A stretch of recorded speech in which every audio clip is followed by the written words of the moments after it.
Hello viewers, இன்றைக்கி நம்ம பார்க்க போகிற ரெசிபி இலை அடை. வாங்க இது எப்படி செய்யறதுன்னு பார்க்கலாம்.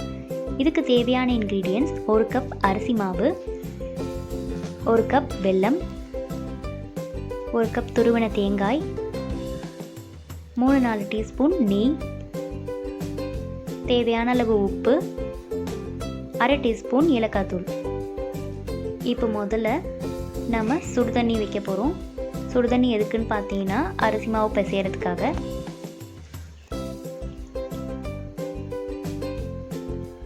சுட்டோன்னே ஆஃப் பண்ணிவிடுங்க தண்ணியை. இப்போ ஒரு பவுலில் அரிசி மாவை கொட்டிக்கோங்க. கூட ஒரு 1/2 டீஸ்பூன் அளவுக்கு உப்பு சேர்த்துக்கோங்க. இப்போ சுடுதண்ணியை கொஞ்சம் கொஞ்சமாக ஊற்றி நல்லா கிளறி விடுங்க. நல்லா சப்பாத்தி மாவு எப்படி பிசைவோமோ அந்த மாதிரி வரணும். தண்ணி நிறைய சேர்த்துடக்கூடாது, கொஞ்சம் கொஞ்சமாக விட்டு இந்த மாதிரி நல்லா கிளறிடுங்க.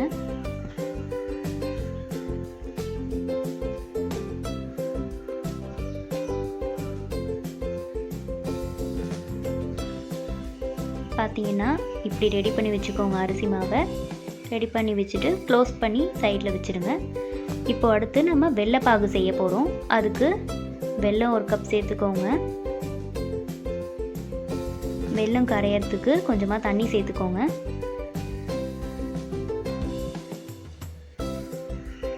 வெல்லம் நல்லா எல்லாம் கரைஞ்சி வரணும். இப்போ வெள்ளைப்பாகு ரெடி ஆயிடுச்சு. இதை தனியாக வச்சுருங்க. இப்போது அடுப்பில் ஒரு பேன் வச்சு 2 ஸ்பூன் நெய் விட்டுக்கோங்க.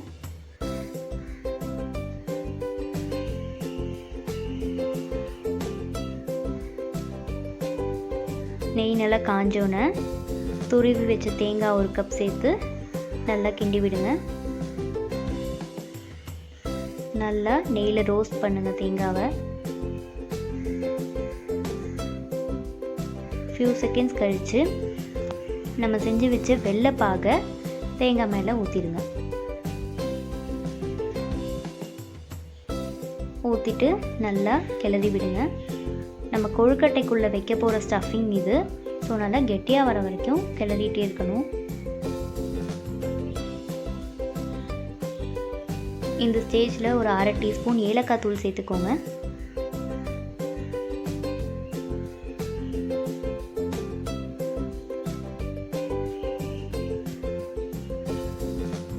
அதோட 1 டீஸ்பூன் நெய் சேர்த்து நல்லா கிண்டி விடுங்க. உங்களுக்கு இப்போ நல்லா பார்த்தீங்கன்னா ரெடி ஆகிடுச்சு. ரெடியான இந்த ஸ்டஃபிங் எடுத்து தனியாக வச்சுடுங்க. இப்போது ஒரு வாழை இலையில் கொஞ்சமாக நெய் விட்டு நல்லா தடவிக்கோங்க.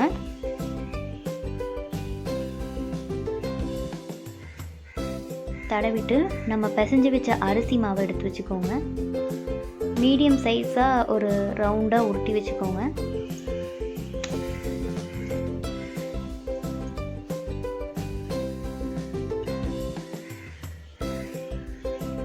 இந்த மாதிரி நல்லா ரவுண்டாக உருட்டிக்கோங்க.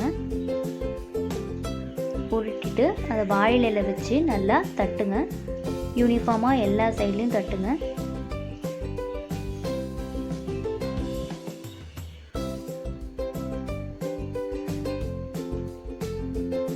தட்டிட்டு உள்ளே நம்ம செஞ்சு வச்ச தேங்காய் ஸ்டஃபிங்கை உள்ளே வச்சுருங்க.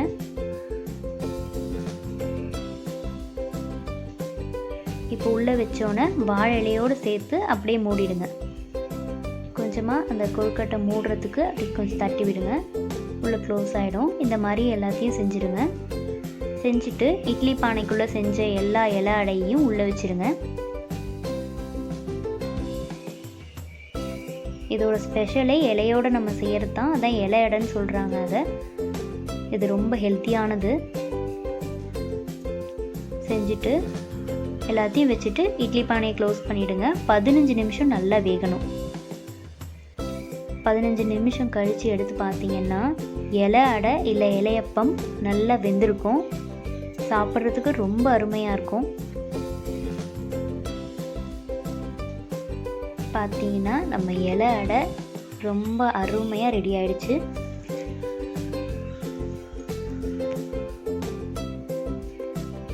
உள்ள நல்லா வெந்திருக்கு.